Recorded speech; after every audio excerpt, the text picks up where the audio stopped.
ज्ञानञ्जनशलाकया चक्षुरुन्मिलितं येन तस्मै श्रीगुरुवे नमः।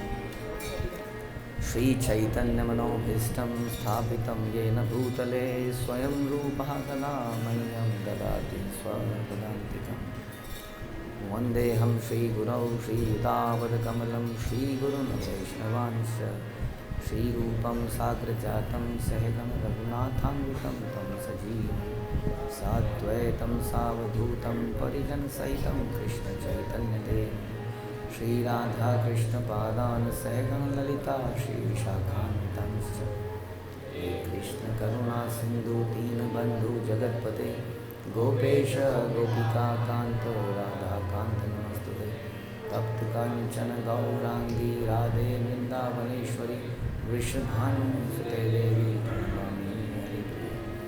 वाञ्छाकल्पतरुभ्यश्च कृपा सिन्धुभ्यश्च च पतितानां पावनेभ्यो वैष्णवेभ्यो नमो नमः। जय श्री कृष्ण चैतन्य प्रभु नित्यानंद श्री अद्वैत गदाधर शिवासादि गौरभक्तवृंद। हरे कृष्णा कृष्णा कृष्णा हरे हरे, हरे राम राम राम हरे। नमो विष्णुपादाय कृष्णप्रेष्ठाय भूतले श्रीमते भक्तिवेदान्तस्वामिनिति नामिने। नमस्ते सारस्वते देवे गौरवाणी प्रचारिणे निर्विशेषशून्यवादी पाश्चात्यदेशतारिणे।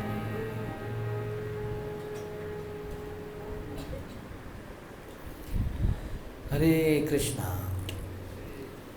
श्री ईशोपनिषद मंत्र तीसरा, राइट? चेतन असूर्य नाम ते लोका अंधेन तमसा वृता तांस्ते प्रेत्याभिगच्छन्ति ये के चात्महनो जना। असूर्य नाम ते लोका अंधेन तमसा वृता तांस्ते प्रेत्याभिगच्छन्ति ये के चात्महनो जना। असूर्य नाम ते लोका अंधेन तमसा वृता तास्ते प्रेत्याभिगच्छन्ति ये के चात्महनो जना। तात्पर्य और अनुवाद श्रील प्रभुपाद द्वारा। श्रील प्रभुपाद की जय। अनुवाद: आत्मा का हनन करने वाला चाहे वह कोई भी हो उन लोकों में अवश्य प्रवेश करता है जो अश्रद्धा के जगत के नाम से विख्यात हैं और अंधकार तथा अज्ञान से पूर्ण हैं।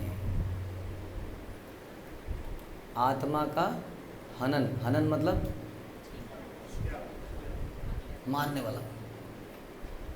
तो अक्सर जैसे कि अगर मैं अपना दांत तोड़ दूं तो पुलिस पकड़ेगी मेरे को? अपना सर फोड़ दूं तो, आँख फोड़ दूं तो, और दूसरे की फोड़ दूं तो पकड़ेगी नहीं? हाँ। तो और आत्महत्या कर लें तो मुझे पुलिस पकड़ेगी? आत्महत्या कर लूँ तो क्यों नहीं पकड़ेगी? मर जाएगा ना तो कैसे पकड़ेगी?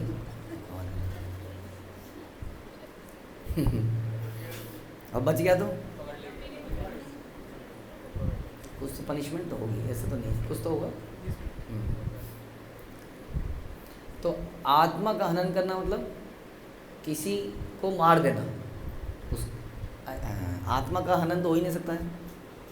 क्या कह रहे हैं, समझ नहीं आया?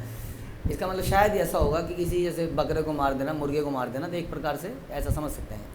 नहीं तो आप तात्पर्य बता दीजिए क्या है? उपेक्षा, उपेक्षा कर देना, इग्नोर कर देना, काइंड ऑफ। हाँ नहीं, पहले ये वाला बताइए कि जैसे किसी को मार देना इसका पार्ट है कि नहीं? हत्या कर देना है? नहीं है तो किसी को मारा जा सकता है, मतलब आप कह रहे हैं? नहीं, लेकिन यहाँ कवर्ड नहीं है, आप कह रहे हैं। ओके, तो आत्मा का हनन फिर किसकी बात कर रहे हैं? आपने कहा क्या आध्यात्मिक कार्यों में ना लगाना? किसको? बच्चों को? आत्मा को? अपनी आत्मा को, अपने आप को, वो कौन है? अच्छा, अपनी आत्मा को या अपने आप को? बोलिए जी, अपनी आत्मा को या अपने आप को? सेम चीज़ है? नहीं, सेम नहीं है। अपने आप को या अपनी आत्मा को? अपनी आत्मा को नहीं। आप कहोगे सेम चीज़ है। तो अपनी आत्मा का मतलब हो गया कि मैं कुछ और हूँ और मेरी आत्मा कुछ और है, और अपने आप को मतलब मैं ही तो हूँ। तो अपने आप को कहना ज़्यादा बेहतर है, अपनी आत्मा को थोड़ा उतना उचित नहीं है। तो आत्मा का हनन एक्चुअली देखा जाए तो दूसरे की आत्मा का हनन करने वाले को भी ऐसा ही करना चाहिए, केवल अपनी आत्मा का हनन नहीं। तो अपनी आत्मा का हनन, अच्छा अब ये अपनी आत्मा का हनन, आत्मा की मृत्यु तो कभी होती नहीं है, होती है जी? बताइए बच्चों। बहुत बढ़िया अपॉर्चुनिटी है इन लोगों के पास सोने की, तो ध्यान रखना इन लोगों का, एक नज़र से एकदम बाहर है ना ये इस तरफ, तो आप लोग देखते रहना। तो आत्मा का कभी हनन नहीं होता है, मृत्यु होती है आत्मा की। तो आत्मा का हनन का मतलब क्या बताया अभी भक्तों ने, क्या बताया? जोर से बोलो। मृत्यु, अरे नहीं, आत्मा का, तो आत्मा की मृत्यु होती है, तो फिर आत्मा का हनन क्या है? अभी बताया, अभी देखो कितना एब्सेंट माइंडेड बैठते हैं। हाँ, सेवा में ना लगाना, वही बताइए जो अभी बताया। आप में से बताएंगे? हाँ जी। अच्छा, मुझे लगा आप लोग सही हो। अभी क्या बताया? अभी बताया ना, आध्यात्मिक कार्यों में ना लगाना, भक्ति में ना लगाना, अभी तो बताया आधा मिनट पहले। तो उसको क्या कहते हैं? आत्मा का हनन। कैसे आत्मा का हनन कैसे हो गया? अगर आत्मा को मैं भक्ति के कार्यों में ना लगाऊं तो कह रहे हैं ये आत्मा का हनन मान लीजिए, आत्मा की हत्या तो नहीं हो सकती है, ये हत्या के बराबर है। अच्छा, हत्या जब होती है तो क्या होता है बताइए? जैसे किसी की हत्या कर दी जाए, तो वो 4 फुट का था, नहीं थे 2 फुट का था मान लेते, हत्या कर दी उसकी, तो 3 फुट का कितने दिन में हो जाएगा? अच्छा, नहीं जलाया नहीं उसको, समझ लीजिए दफना दिया, तो 3 फुट का कितने दिन में हो जाएगा? थोड़े दिन में है, ये कह रहे हैं कम हो जाएगा। तो समझ में आया? जब मृत्यु होती है तो क्या होता है फिर बताइए, इससे क्या समझ में आया? जब मृत्यु होती है तो प्रोग्रेस रुक जाती है, डेवलपमेंट रुक जाती है ना। डेवलपमेंट देखिए, इस संसार में चीज़ों का ह्रास समझते हैं, ह्रास, डेटीरियोरेशन, डेप्रिसिएशन, और क्या बोलेंगे अच्छा शब्द जो इनको समझ में आए? क्षीण, कम होना, घिसना। चीज़ें घिसती हैं, चीज़ें घटती हैं, है कि नहीं? निर्जीव वस्तुएं सारी, लेकिन सजीव वस्तुओं में ग्रोथ भी होती है। 6 परिवर्तन आते हैं एज पर श्रील प्रभुपाद, 6 परिवर्तन आते हैं। कौन कौन से? दही, शक्ल देख लो हर चीज़ में, बताइए फटाफट।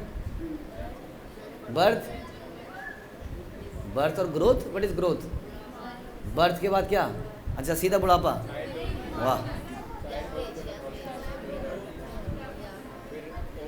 पहले पैदा होता है, फिर बढ़ता है, हाँ, फिर क्या होता है? फिर एक अवस्था में वो स्टेबलाइज करता है युवा के, फिर क्या होता है? फिर डिक्रीज होने लगता है, और फिर क्या होता है? फिर हो गए पूरे 5 हुए, एक कैसे रह गया हैं? अच्छा प्रोक्रिएशन रह गया, सॉरी, वो और पैदा करता है, और पैदा करता है। तो ये 6 हो गए। ये 6 परिवर्तन किस में होते हैं?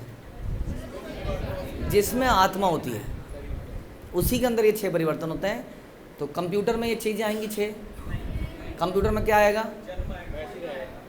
ह्रास, क्षीण, घिसना, घटना, और रिपीट टाइम ये खत्म हो जाएगा। लेकिन अगर कंप्यूटर हमारे जैसा होता तो क्या करता है? तो हम छोटा कंप्यूटर लेके आते, थोड़े दिनों में वो बड़ा बन जाता, उसके बाद में और पैदा कर देता, और बिजनेस खुल जाता हमारा। बिजनेस चलता कि नहीं? मूर्ख हो आप लोग। उसके साथ भी तो ये होता, खरीदता कौन? सबके बच्चे होते रहते अपने अपने घरों में कंप्यूटर के, और बड़े भी होते रहते, एडवांस भी होते रहते अपने आप।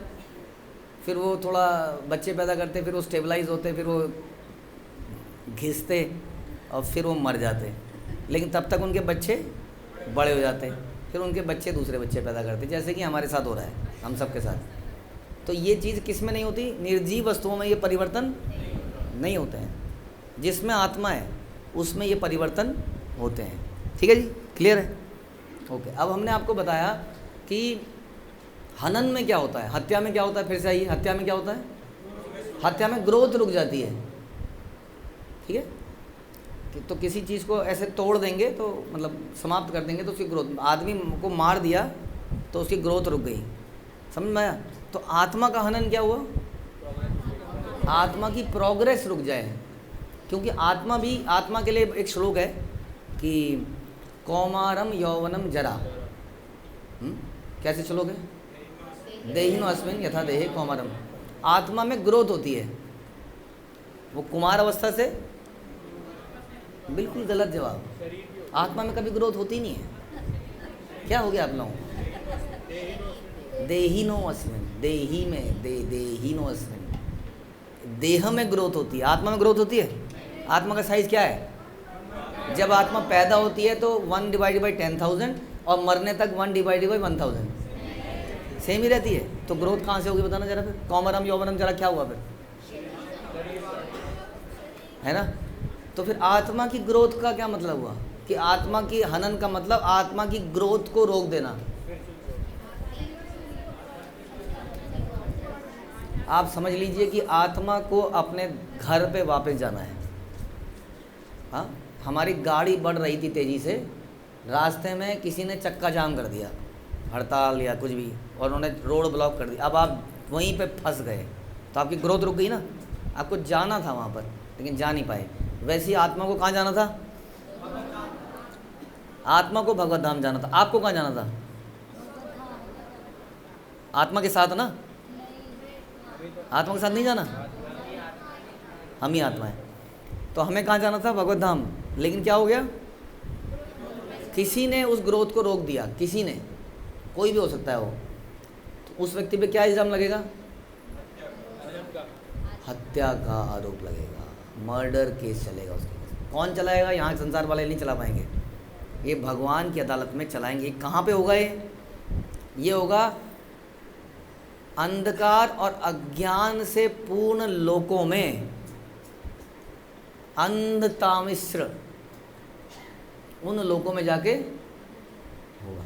भगवान के लोक में कहते हैं न तद भास्यते सूर्यो न शशांको न पावक।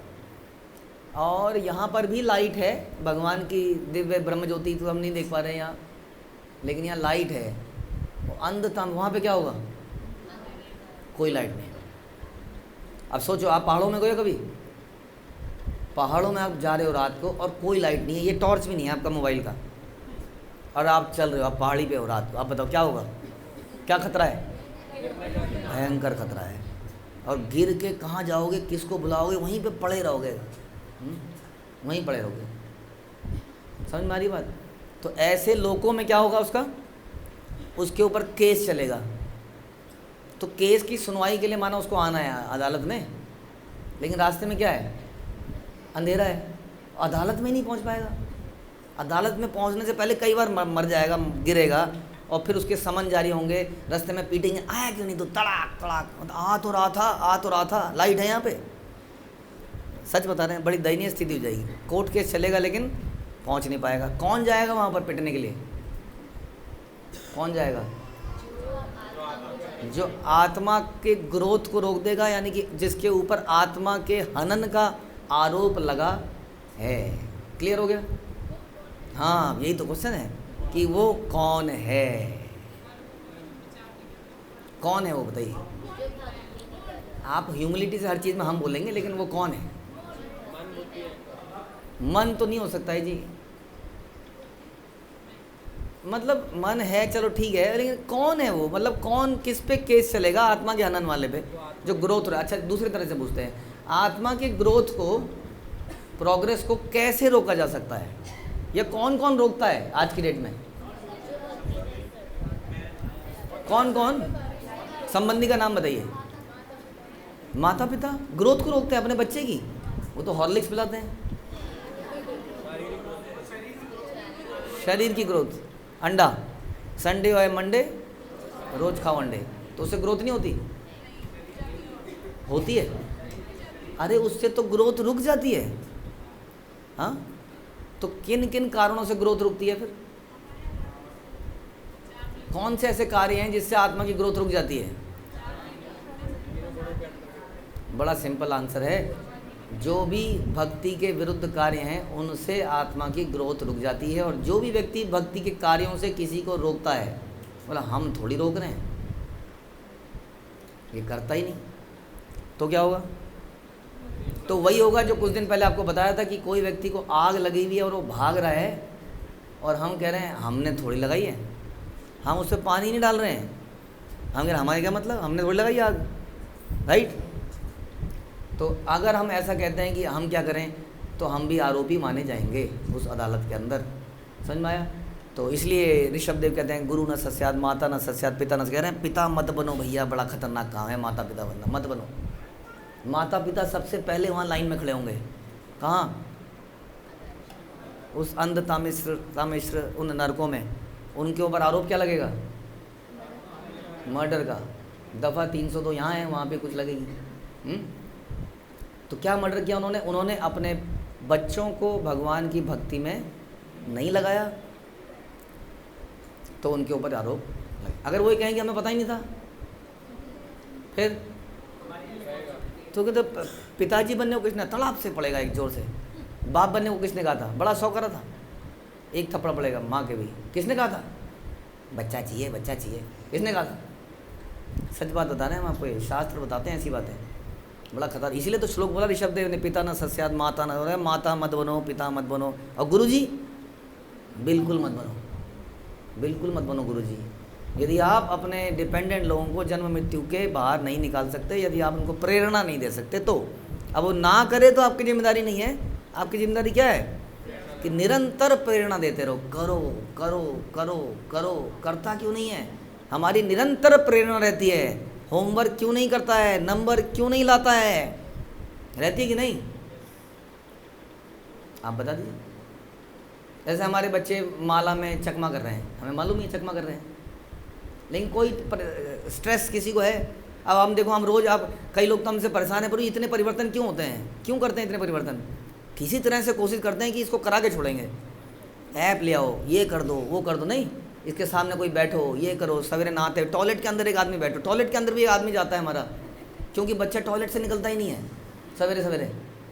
तो एक हमारा अपना जब छोड़ के बेचारे हमारे सेवा करता, टॉयलेट के अंदर खड़े रहते हैं, थोड़ी थोड़ी देर में नॉक करते रहते हैं, निकलो निकलो, कितनी देर हो गई? आधा घंटा हो गया, निकलते नहीं है। सोचिए कितना मेहनत, इतनी मेहनत क्यों है? ताकि वो कर ले, उसका हनन ना हो जाए उसकी आत्मा का, क्योंकि इंसान को पता ही नहीं है। अच्छा ठीक है जी, दूसरों का, और जो खुद के लिए करे, जो खुद ना करे उसका क्या? उसके अगेंस्ट में भी यही दफ़ा लगेगी। जो खुद की आत्मा का हनन करने वाला, चाहे मैं अपनी आत्मा का हनन कर रहा हूँ, ये आरोप मेरे लिए भी लगेगा। डबल मल्टीपल आरोप लगते हैं, मालूम आपको किसी के ऊपर? कहते हैं इस वाले, इसमें आपको 3 साल की कैद, इसमें 5 साल की कैद, इसमें इतनी कैद, टोटल आपको 14 साल की कैद। तो वैसे ही हाँ, मल्टीपल चीज़ों के लिए। तो हमने अपने आप को कृष्ण भक्ति में, भगवान के भक्ति में नहीं लगाया, तो हमने क्या किया? अपनी आत्मा का हनन कर दिया, यानी कि आत्मा की ग्रोथ को रोक दिया, आत्मा को वहाँ जाने से रोक दिया जहाँ वो बिलोंग करती है। हमने अपने आप को ही रोक दिया,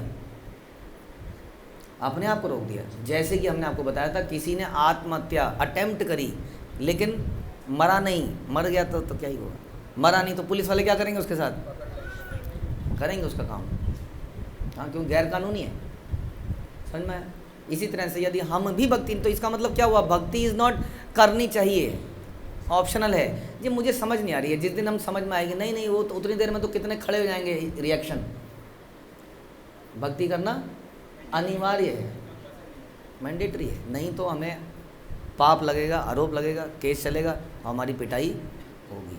अब दिक्कत की बात यह है कि अधिकांश लोग, माता पिता इस बात को नहीं समझ रहे हैं, गुरुजन भी इस बात को नहीं समझ रहे हैं। गुरुजी भी किसी तरह से उसके बिजनेस प्रोफेशन को चलाने में लगे हुए हैं, और माता पिता भी इसी तरह से बिजनेस प्रोफेशन को चलाने में लगे हुए हैं, और इस तरह से सब लोगों के अगेंस्ट में केस होने वाला है। वहाँ पर वकील की क्या रोल रहेगा, क्या कहते हैं उसको, सरकारी वकील और दूसरी तरफ का वकील। हाँ, वहाँ वकील नहीं है, वहाँ सीधा फैसला है। भक्ति विनोद ठाकुर एक दिन में कई सारे फैसले करते थे, पता है आपको। He was very famous. तो हमारे जो अंग्रेज लोग हैं उन्होंने बोला था कि तुम केसेस लड़ते रहो, वो फटाफट वो आदमी के चेहरे से, बोलने के तरीके से बता देते थे कि ये है, ये आरोपी है, पकड़ के बंद करो उसको। कुछ ज़्यादा हिसाब किताब नहीं, कोई गवाह वगैरह नहीं। इस तरह से इतना ट्रस्ट था लोगों के उनके ऊपर। तो वहाँ की क्या बात करें, शुद्ध लोग तुरंत पहचान जाते हैं कौन गड़बड़ है, क्या करा इसने। तो वहाँ कोई वकील नहीं है, कोई वकालत नहीं है, वहाँ सीधा फैसला सुना जाता है। कितना खतरनाक है। गलती से भी हम अगर, पहली बात तो जिंदा रहते हुए क्या होगा हमारे साथ, जिंदा रहते हुए भी कष्ट भोगेंगे, क्योंकि जो व्यक्ति भक्ति में नहीं है वो सदा किलसा हुआ रहेगा, परेशान रहेगा, हमें भी परेशान करेगा।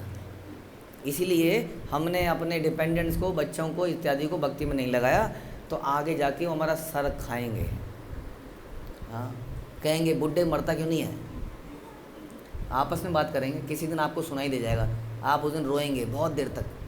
आपको याद आएगा इसकी पॉटी साफ़ करता था, इसका डाइपर बदलता था, और ज़ोर ज़ोर से रोओगे, क्योंकि आपने एक दिन उनकी बात सुन ली। अंदर कमरे में बात करते, बुढ़ा मरता नहीं, 80 साल का हो गया, खूसट कब मरेगा।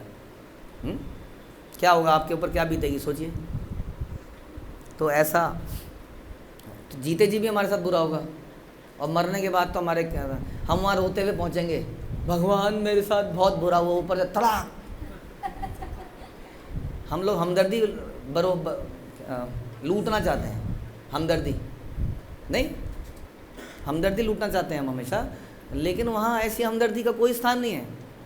नहीं, तुम बेवकूफ़ हो, तुम्हारी गलती है, उसकी सज़ा और मिल जाएगी। बताइए, यहाँ भी दुख और वहाँ भी किसको मिलेगा। बोला ये सब सोच रहे हैं हमारे माता पिता के साथ क्या क्या होने वाला है कि नहीं। ऐसा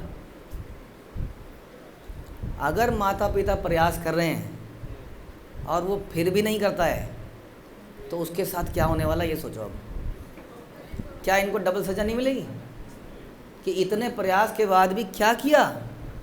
हाँ, माला को जंप कर लिया, टाइमर लगा के नेक्स्ट माला कर दी, जिस दिन स्कूल नहीं है उस दिन माला स्किप कर दी। सोच लीजिए, सारे आरोप तो मैं बता रहा हूँ अभी तो, और वो कितने आरोप जो उनको पता है, जो आपने अंधेरे में चुपके से करे हैं। हाँ, याद है वो दिन जब लड्डू का डब्बा चुराया, जब किसी का टिफ़िन खाया, किसी की पेंसिल चुराई, किसी को भाग रहा था, बस टांग जरा सी खोल दी ऐसे, वो बेचारा उड़ता हुआ गिरा नीचे। वो सब तो लिखे ही जाएंगे, वो सब तो है ही, लेकिन मुख्य आरोप क्या लगेगा कि आप भक्ति करने आए थे, क्या किया, और इन बेचारों ने इतनी मेहनत करी, फिर भी यही किया आपने। ये यहाँ पे श्लोक बता रहा है आपको, दोबारा से सुनाऊँ। ईशोपनिषद मंत्र 3, आत्मा का हनन करने वाला चाहे वह कोई भी हो, उन लोकों में अवश्य प्रवेश करता है।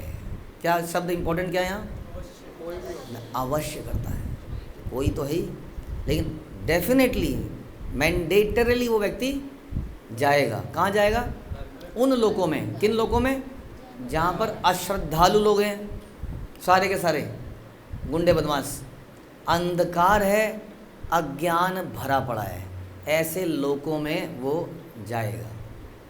और फिर क्या होगा सोच लीजिए, जैसे कि आप अगर किसी जेल में चले जाओ, तो पिक्चरें आप लोगों ने नहीं देखी होंगी, हम जेल में तो नहीं गए हैं, हम पिक्चरों में देखा हमने पहले, कि जब जेल में जाते हैं वहाँ पे भी एक कोई सरदार होता है। वो तो क्या करना होता है, रोटी और दाल में पत्थर मिलते हैं, उसमें पत्थर गिरे होते हैं, जैसे चबाओगे कचर कचर कचर से पत्थर आएगा। लेकिन उसके पहले, सबसे पहले आपको सरदार को, आपको 2 रोटी मिल रही हैं तो शायद 1.5 रोटी वो ले ले आपसे, उसके चरणों में आपको 1.5 रोटी देनी पड़ेगी। अच्छा, आप सॉल्टेड ब्रेड पढ़ लीजिए, छोड़िए सब, वो तो पढ़ सकते हैं। सॉल्टेड ब्रेड में जेल के अंदर क्या क्या होता है वो पता चलेगा, हम दिखाने भी वाले हैं आपको। हाँ, सच में। हाँ, आपके नाखून को उसको दरवाजे के, जिसमें अखरोट तोड़ते थे ना हम बचपन में, अखरोट तोड़ते थे दरवाजे के, वो नहीं होता वो दरवाजे में करके कचर, वैसे वहाँ हाथ डाल के और ये नाखून, फिर नाखून को खींचना और पीठ पे हथौड़ी मारना, रीढ़ की हड्डी पे हथौड़ा, हाँ ये सब, और न जाने ऐसे क्या क्या। ये कारनामे यहाँ की जेल में होते हैं, वहाँ की जेल तो बड़ी डिफरेंट है। वो जो काम यहाँ नहीं हो सकते वो काम वहाँ होते हैं। अब अभी भागवतम में 5वें कैंटों के अंत में आप ये सुनेंगे अच्छे तरीके से कि क्या क्या होता है। तो किन के बारे में बात करी हमने?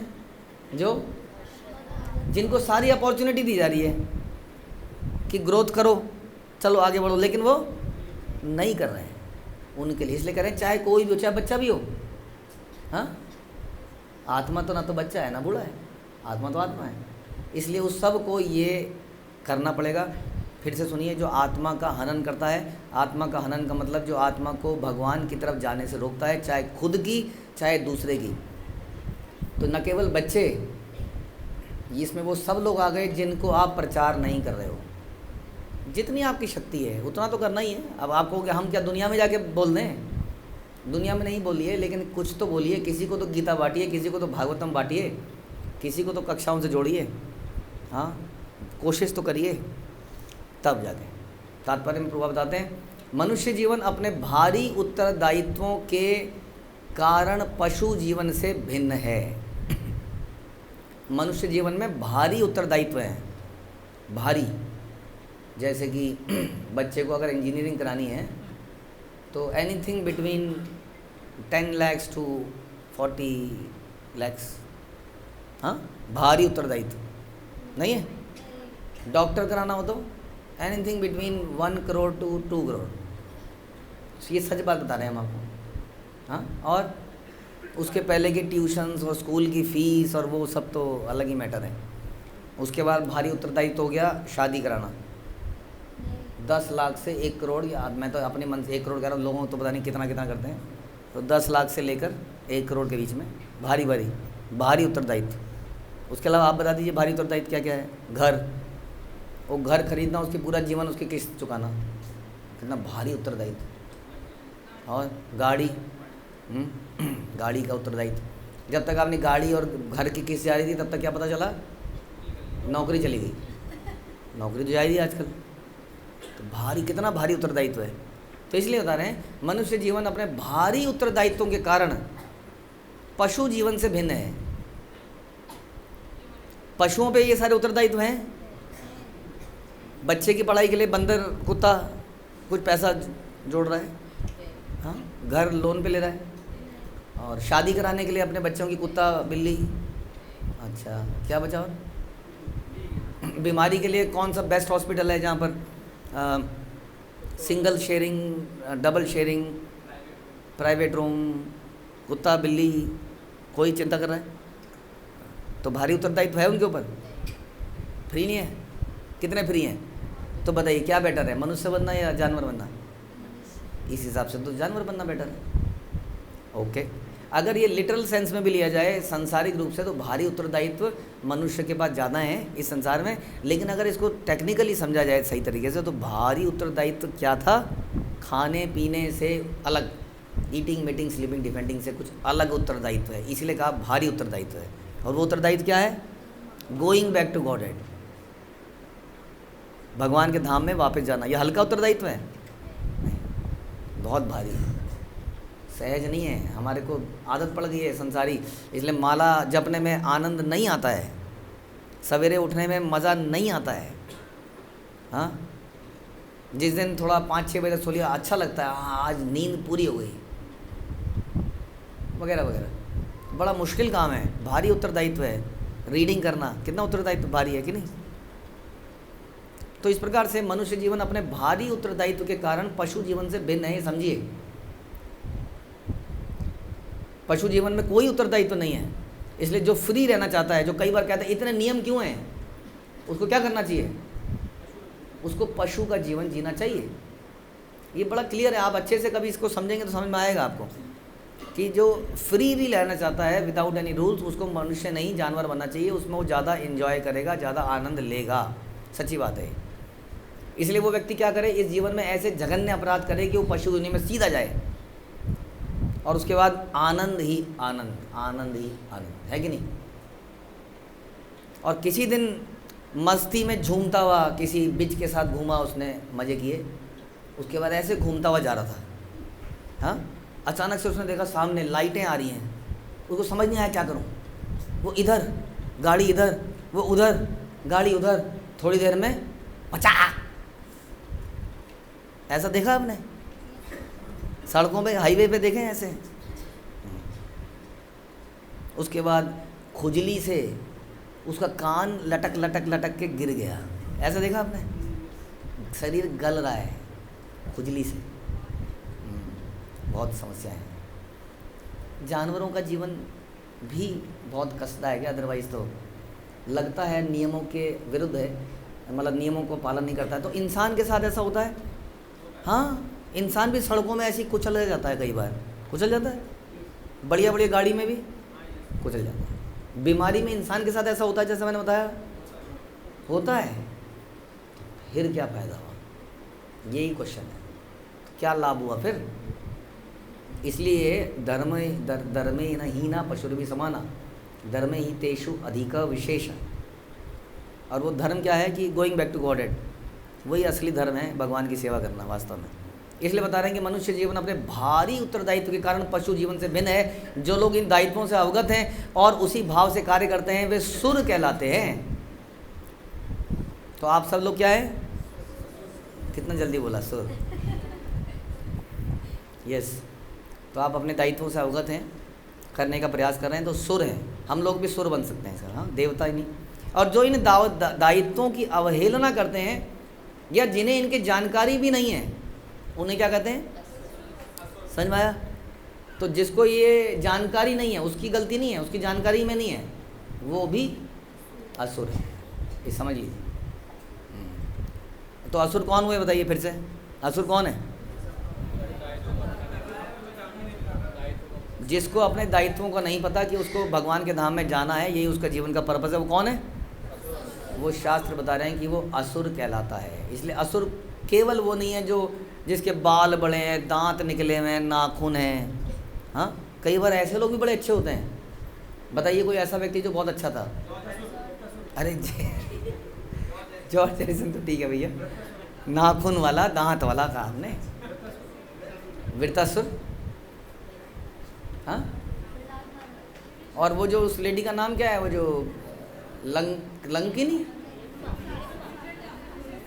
नॉट हिडिम्बा, त्रिजटा, ताड़का को नहीं, ताड़का नहीं, त्रिजटा, हाँ, वो सीता का कंटिन्यूसली रक्षा कर रही थी।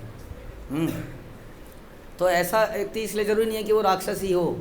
आपने वो देखी महाबली नरसिंह, महाअवतार नरसिंह, उसमें प्रहलाद महाराज के दांत देखे थे, कैसे थे, वो निकले हुए थे यहाँ से, देखा नहीं आपने, यहाँ से 2 दांत निकले हुए थे, राक्षसों जैसी शक्ल थी।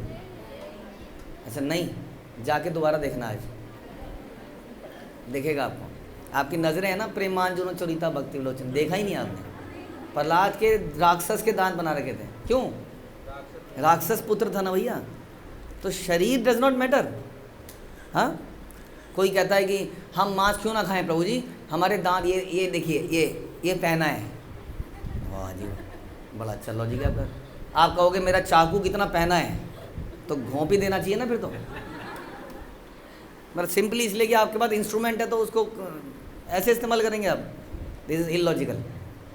इसलिए असुर शरीर से नहीं बता रहे हैं, शरीर वाला जरूरी नहीं है असुर हो। कितने सारे असुर थे जो कि बड़े अच्छे थे। हमारे ये भीम का बेटा घटोत्कच, विभीषण देख लीजिए, विभीषण तो हाँ बिल्कुल असुर शरीर था, साधारण व्यक्ति नहीं था। वेश बदल के चिड़िया बन के उड़ रहा था वहाँ पर, और ये बानरों को समझ में आया, बानरों ने पकड़ लिया। ये देखिए जी, वेश बदल के आया है, बहरूपिया, मायावी, समुद्र को पार करके आ गया बिना पुल के। अभी तो ये पुल बना रहे हैं, बनाएंगे, वो वैसे ही आ गया। बताइए, था कि नहीं मायावी, राक्षस था, लेकिन कितना बड़ा भक्त था, समझ में आ गया? तो सिंपली बिकॉज कि हमारे बाल छोटे हैं, हाँ, हमारे चेहरे में से एक तेज निकलता है, that does not make us devotees. What makes us devotee? बताइए फिर से। कि हम अपने दायित्वों को समझें। क्या दायित्व है हमारा? भगवत धाम वापस जाना, दूसरों को भी लेके जाना। अगर हम इस दायित्व की अवहेलना करेंगे तो कहाँ जाएंगे? अधम लोकों में जाएंगे। जिसको जानकारी नहीं है वो, ठीक है जी। तो हमारे कुछ बच्चे यहाँ पे जिनको समझ ही नहीं आ रहा कि बोल क्या रहे हैं, पता नहीं, मजबूरी में बैठे हुए हैं। कोई बात नहीं, थोड़े दिनों बाद तुम्हें समझ में आएगा। अगर आप नहीं सुनेंगे तो ये भी जाएंगे, ये भी जाएंगे। जरा सा बच्चा बेचारा वो जाएगा, उसको समझ में कहाँ रहा है, तो ये बता रहे हैं वो भी जाएगा। सारे विश्व में यही दो प्रकार के मनुष्य पाए जाते हैं, सुर या असुर। ऋग्वेद में कहा गया कि सुर लोग सदैव भगवान विष्णु के चरण कमलों को लक्ष्य बनाते हैं और उन्हीं के अनुसार काम करते हैं। ओम तद विष्णु परमं पदम सदा पश्यन्ति सूर्या। क्या? सूर्या। कौन सूर्या? नॉट सूर्य देव। सदा पश्यन्ति सूर्या मतलब सुर क्या करते हैं? सदा पश्यन्ति सूर्या। क्या पश्यन्ति? ओम तद विष्णु परमं पदम। समझ में आया? भगवान विष्णु के वो चरण, परम चरणों के ऊपर क्या करते हैं? सदा पश्यन्ति सूर्या। ये सुर लोग हैं जो हमेशा भगवान के चरणों पर फोकस करते हैं, उनके दास बनते हैं। उनका मार्ग इसी तरह से, उनका मार्ग सूर्य के पथ के समान दैदीप्यमान है। उजाले की तरफ जाते हैं लोग। ये अंधतामिश्र में नहीं जाते, ये उजाले वाले लोगों में जाते हैं। बुद्धिमान मनुष्यों को सदैव स्मरण रखना चाहिए कि आत्मा को मानव शरीर देहांतरण के चक्र में लाखों वर्ष के पश्चात ये जीवन मिला है। हमको ये जीवन कितने सालों मिला है? लाखों सालों में। जैसे 84 लाख, हम कई बार 84 लाख योनियाँ, हर योनि में अगर एक दिन भी बताओगे तो 84 लाख साल तो ऐसे हो गए। और पेड़ 5000 10,000 साल, अगर 10-15 बार पेड़ बन गए अलग अलग तो फिर समझ लीजिए 1 लाख साल ऐसे ही निकल गए। इस प्रकार से अनेक लाखों वर्षों के बाद ये शरीर मिला है। जैसे कितनी मुश्किल से शादी हुई है, कितनी मुश्किल से डिग्री मिली है, कितनी मुश्किल से नौकरी मिली है। कितने साल की तपस्या? 20 साल, 25, 30, कई बार शादियाँ 35-40 में भी नहीं हो रही हैं तो 35-40, ठीक है जी, हो गया। और ये कितने साल? लाखों साल बाद शरीर मिला है। बट हम लोग बड़े ईगर हैं इन 10, 20, 40 साल के बाद कुछ फल प्राप्त करने के लिए, लेकिन हमें ऑलरेडी ये मनुष्य शरीर मिला है, ये हम नहीं समझ रहे हैं। कभी कभी इस भौतिक जगत की तुलना एक समुद्र से की जाती है और मानव शरीर की तुलना एक नाव से की जाती है। भव सागर कहते हैं हम लोग। तो इस संसार को सागर माना जाता है, बड़ा खतरनाक है। सागर खतरनाक होता है? क्या खतरा है सागर में बताइए? पहली बात तो बड़ा इतना है, तो बड़ा इतना है तो तैर के पार नहीं होता वो, ठीक है जी। और क्या खतरा है? गहराई है। तो गहराई है तो इसका मतलब ये नहीं है कि बीच में थोड़ा सा थक गए तो नीचे को डुबकी मारी, पैर नीचे से नीचे ऐसा पुश किया, पैरों से फिर आ गए। उधर नीचे गया तो अनंत है, वो नीचे जाता ही चला जाएगा, ठीक है जी, गहरा बहुत है। और क्या खतरा है? जानवर। आप तैर रहे होगे, फट से मुंह खुलेगा उसके मुंह के अंदर, कोई खा जाएगा आपको। खतरनाक जानवर है उसके अंदर। ऐसे कई सारे प्रॉब्लम्स। और दिशा विहीन, पता ही नहीं चल रहा है जाना किधर है। पानी दिख रहा है चारों तरफ, किधर तट होगा कोई आइडिया नहीं है, किधर को जाना है कुछ नहीं पता चल रहा। ऐसा ही इस संसार को बोलते हैं। यहाँ पे पदम पदम यत विपदाम न तेषाम, एवरी स्टेप इस संसार में बड़ा खतरनाक है। जैसे कि लैंड माइंस, पता आपको क्या होता है? लैंड माइंस तो क्या करते हैं, ज़मीन को खोद के ज़मीन के नीचे बॉम्ब्स लगा देते हैं आतंकवादी लोग। जैसे पुलिस वाले जाते हैं मार देंगे आतंकवादियों को, भागते हुए जाते हैं, पैर रखते हैं और ब्लास्ट। अब उन्हें पता है कि यहाँ बॉम्ब्स हैं और आतंकवादी भी हैं, तो वो जाएंगे कि नहीं पुलिस वाले या बीएसएफ या व्होएवर? जाएंगे, उनका ड्यूटी है। तो कैसे जाएंगे वो? बहुत ध्यान से पैर रखेंगे। एक पैर अगर उन्होंने लापरवाही में रखा तो क्या होगा? ब्लास्ट, मर गया, ख़त्म। तो संसार में ऐसे चलने की आवश्यकता है। कमल दल जल जीवन टलमल बोलते हैं ना, उसका मतलब यही है, every step can be your last step. लेकिन उसका हमें ज़्यादा टेंशन नहीं है। तो अब कह रहे हैं कि ऐसी जगह में जहाँ इतना खतरा है, समुद्र जैसी जगह में, इसको पार कैसे किया जा सकता है? समुद्र को पार करना हो तो क्या करें फिर? खुद तैरेंगे तो खतरा है, तो हमें एक बोट चाहिए, बढ़िया सी बोट चाहिए हमें। तो वैसे ही इस संसार को पार करना है तो क्या चाहिए? एक शरीर चाहिए हमें, मनुष्य शरीर। तो बोलते हैं कि ये एक विशेष सुदृढ़ नाव की तरह है। ये शरीर आपको इस वाले भवसागर से लेके जा सकता है जैसे बोट आपको समुद्र के पार ले जा सकती है, क्योंकि इसको विशेषतया इसी प्रकार का बनाया गया है कि ये आपको इस समुद्र से पार कर सकता है, संसारी समुद्र से। वैदिक शास्त्रों तथा आचार्यों की तुलना पटु नाविकाओं से की गई है, नाविकों से। जो शास्त्र हैं और आचार्य कौन है? बोट में एक बोटमैन भी तो चाहिए। बोटमैन चाहिए कि नहीं? बोटमैन ना चाहिए होता तो राधा रानी वाली लीला ही ना होती। वो कहती हम ही चला लेंगे, कोई बात नहीं। बोटमैन के चक्कर में कृष्ण बोटमैन बन गए। तो एक बोटमैन चाहिए, उसे चप्पू चलाना आना चाहिए, उसे डायरेक्शन का पता होना चाहिए, किधर को जाना है। नहीं, एक्सपीरियंस्ड आदमी जो समुद्री हवाओं से, जानवरों से उसको सब कुछ पता हो, कैसे निकाल के ले जाना है। इतिहास में बड़े ज़बरदस्त बोटमैन हुए। कौन नाम बताइए? भौतिक एग्जाम्पल पूछ रहा हूँ मैं, प्रभुपाद की बात नहीं कर रहा हूँ। कौन बोटमैन हुए ऐसे जो ने कोलंबस, संसार डरता था समुद्र में जाने में, क्योंकि किसी को पता ही नहीं था आगे क्या है। उनको लगता था कहीं किसी दिन अचानक से समुद्र एंड हो गया तो क्या करूँगा, तो नीचे धाम से किसी खाई में गिरूँगा। और ऐसी खाइयाँ हैं भी संसार में। लोग डरते थे, लेकिन वो कुशल नाविक बन के गया। तो ऐसे ही कुशल नाविक की ज़रूरत हमें पड़ती है संसार में, इस भवसागर को पार करने के लिए। वो कौन है? वो बता रहे हैं, दो चीज़ें, शास्त्र और आचार्य।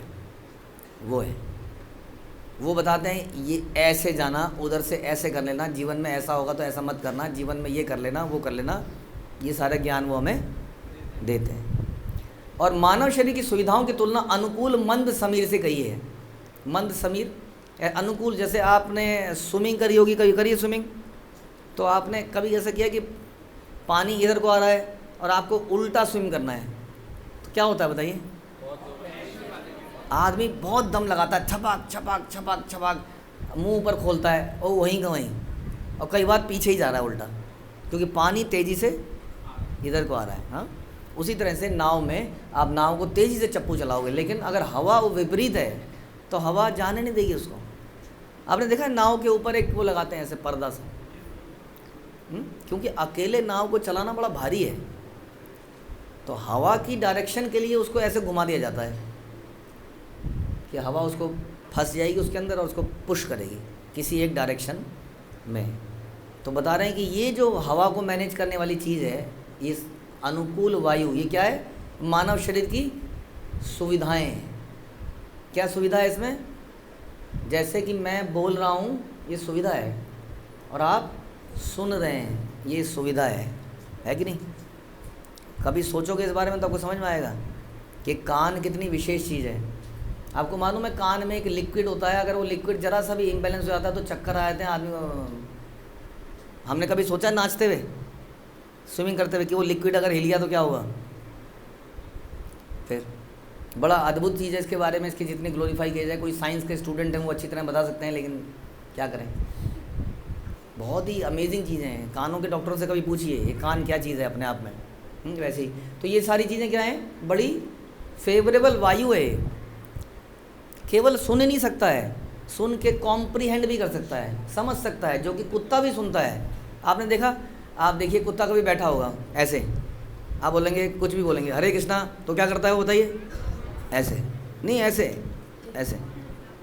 गाय भी करती है ऐसे, ऐसे घुमा लेता है, बैठा वहीं है, वह कान को ऐसे कर लेता है। ये सुविधा तो हमारे पास भी नहीं है। हमें पूरा घूमना पड़ता है, कुत्ता ऐसे घुमा लेता है। लेकिन क्या प्रॉब्लम है, कुत्ता भैंस के आगे बीन बजाए और भैंस खड़ी पगुराए, वो समझ नहीं सकता, सुनने के बाद भी हम लोग समझ भी सकते हैं। ये सुविधा है, समझ में आया? ये सुविधा डिस्को सुनने के लिए नहीं है, समझ में आ रहा है? ये सुविधा डिंग डोंग ये सब सुनने के लिए नहीं है, गाने सुनने के लिए नहीं है। ये सुविधा है इस ज्ञान को लेने के लिए। ये कह रहे हैं ये अनुकूल वायु है जो नाव को ठीक जगह पे ले जाएगी, समझ में आया? और यही बेड़ा गर्क भी कर सकती है। अगर आपने वो जो वायु वाला होता है वो पर्दा, अगर वो पर्दा आपने ठीक से मैनेज नहीं किया तो नाव कहीं की कहीं चली जाएगी, उसी पर्दे की वजह से, उसी वायु की वजह से, जो नाव को सरलता से इच्छित लक्ष्य तक ले जाने में सहायक होती है। क्या? हवा। और वो नाविक। यदि इन समस्त सुविधाओं के होते हुए भी मनुष्य अपने जीवन का पूर्ण उपयोग आत्म साक्षात्कार के लिए नहीं कर पाता तो उसमें आत्महा अर्थात आत्मा का हनन करने वाला समझना चाहिए। समझ में आया? कि जिसको इतनी सारी फैसिलिटीज़ मिली, क्या क्या फैसिलिटीज़ हैं बताइए? शरीर, मानव शरीर, आचार्य, शास्त्र, डिवोटीज़, लेकिन फिर भी हरिनाम, लेकिन फिर भी कह रहे हैं जो सही जगह पे नहीं लेके जा पा रहा, उसकी नाव जाने कह रहे प्रभु जी 4 साल हो गए, कितनी माला कर रहे हैं? माला तो बढ़ नहीं पा रही होगी। तो क्या मतलब है? वो बढ़ने की कोशिश तो कर रहा है लेकिन उसको विपरीत हवाएं आगे नहीं बढ़ने देनी है। जैसे ट्रेडमिल में भागता है आदमी, ट्रेडमिल में भाग रहा है लेकिन वहीं का वहीं है। अनुकूल प्रतिकूल को समझना पड़ेगा, इसलिए कहते हैं अनुकूल से संकल्पम प्रतिकूल से वर्जनम। वट एवर विच इज अनुकूल फेवरेबल उसको क्या करना है? बोलिए। हाँ सुन में जाता है। हाँ जी, उसको एक्सेप्ट करना है, और जो प्रतिकूल है उसको रिजेक्ट कर देना है। नहीं तो क्या होगा? प्रतिकूल क्या करेगा? समझ लीजिए उस पानी के करंट में जो अपोजिट बह रहा है उसमें तैरने जैसा हो जाएगा। अच्छा, कभी आप पानी के फ्लो में तैरे हैं? नहीं तैरे? आप हड़ की पौड़ी में जाइए, वहाँ दोनों ऑप्शन मिलेंगे। वहाँ पे पानी में डूबने का ऑप्शन नहीं है, वो पानी बड़ा कम है, एक जगह बनाई हुई है उन्होंने, वहाँ पे आप दोनों तरफ से तैर के देखना इस बार, पानी के साथ और पानी के विपरीत। पानी के साथ जब इस बार हम कहीं पे गए थे, एक नंबर के अनाड़ी व्यक्ति भी पानी में कूद गए। हम मना ही करते रह गए, मत कूदो मत कूदो, सब कूद लिए पानी में, किसी को कुछ नहीं हुआ। क्यों? पानी का बहाव ऐसा था कि जिसको तैरना नहीं भी आता पानी उठा के बाहर फेंक दे रहा था उसको, और ज़रा से आगे जाके ज़मीन थी, वहाँ पे गहरा था, लेकिन पानी इतनी तेज़ आगे मार रहा था कि कोई भी कूदे उसको उछाल के बाहर। अनुकूल। और कुछ लोग कह रहे थे प्रभु जी इधर से उल्टा कूदे हैं, मैंने कहा फिर नहीं आओगे वापस, फिर नहीं आओगे। समझ में आया? इसलिए प्रतिकूल चीज़ हमें रोकेगी, तो उन प्रतिकूल चीज़ों को क्या करना है? त्यागना है। क्या हो सकता है? निद्रा, अटैचमेंट टू फूड, हाँ, खाने पीने से लालसा, लालच जो कि प्रसाद नहीं है, हाँ, निद्रा, असत्संग, हमारे ऐसे दोस्त सहेलियाँ रिश्तेदार जो हमें खींच रहे हैं पीछे को, और हम तैरने के लिए खूब दम लगा रहे हैं लेकिन वो उतना ही पीछे हमें रोज़ खींच देते हैं। तो ये बता रहे हैं कि जो वास्तविक लक्ष्य पे नहीं पहुंच पाएगा उसके बारे में बता रहे हैं। समस्त सुविधाओं के होने के बावजूद उसको क्या बोलेंगे? आत्महा, आत्मा का हनन करने वाला माना जाएगा। समझ लीजिए, अर्थात आत्मा का हनन करने वाला। ईशोपनिषद स्पष्ट रूप से चेतावनी देती है कि आत्मा का हत्यारा सदा दुख भोगने के लिए अज्ञान के गहनतम अंधकार में प्रवेश करना निश्चित है। ये धमकी नहीं है, शास्त्र धमकी नहीं देते हैं। शास्त्र क्या करते हैं? शास्त्र रियलिटी बता रहे हैं, क्या होगा, क्या होने वाला है। समझ में आया? क्या होने वाला है जी? फिर से बताइए। गहनतम अंधकार में कौन जाएगा? जो आत्मा का हनन करने वाला है। यद्यपि शूकर, कुकर, कुत्ता, ऊंट, गधा इत्यादि की आर्थिक आवश्यकताएं हमारी आवश्यकताओं जैसी ही महत्वपूर्ण हैं। उनकी आवश्यकताएं हैं, उनकी भी, यार उनकी भी आवश्यकताएं हैं। क्या है? ऐसी सस्ते में समझ रखा है, उसका पेट पेट नहीं है, हमारा पेट पेट है। उनकी भी आवश्यकताएं हैं हमारी जैसी महत्वपूर्ण, लेकिन इन पशुओं की आर्थिक समस्याएं अत्यंत निकृष्ट तथा अरुचिकर परिस्थितियों में हल की जाती हैं। इनकी आर्थिक समस्याएं, जैसे कि गधे का अस्तबल, या क्या कहते हैं गधे वाले को, पता नहीं, घोड़े वाले को तो अस्तबल कहते हैं। कैसी जगह होती हैं वो जनरली? आपके घर जैसी होती हैं?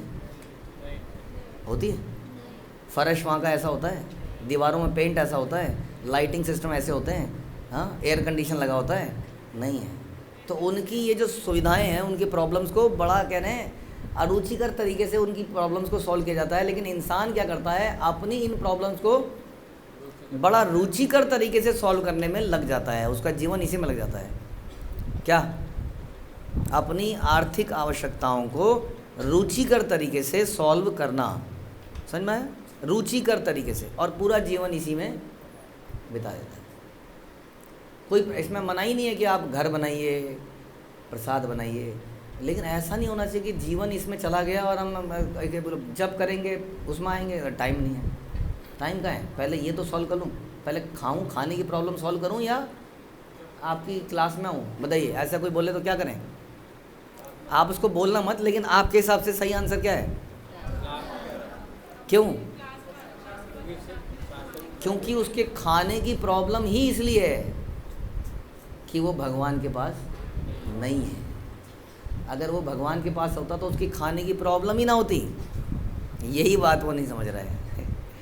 हाँ, अब उसको समझाएंगे भी तो समझेगा नहीं, क्योंकि उसका जीवन भी पशु तुल्य हो गया है, जो पूरे दिन पैदा होते ही, नींद से उठते ही पशु भागता है, किधर, कहाँ मिलेगा खाना। बस अच्छी बात क्या है, बहुत सारी अच्छी बातें हैं कि उसको टॉयलेट नहीं जाना पड़ता, वो कहीं पर भी कर देता है, उसके बाद नहाना नहीं पड़ता, उसको साफ़ धोने वोने की भी ज़रूरत नहीं है। कोई कुत्ता बिल्ली कोई धोता है खा के आगने के बाद? तो इस प्रकार से तो देखा जाए तो बेटर है। जिसको केवल जीवन में आनंद लेना है, आत्मा है, वो जानवर सदृश है, और उसको जानवरों के लोक में ही, निम्न योनियों में, निम्न लोकों में जाना ही चाहिए, ऐसा ईशोपनिषद बता रही है। हरे कृष्णा। श्रील प्रभुपाद की जय। श्री ईशोपनिषद की ये श्लोक अभी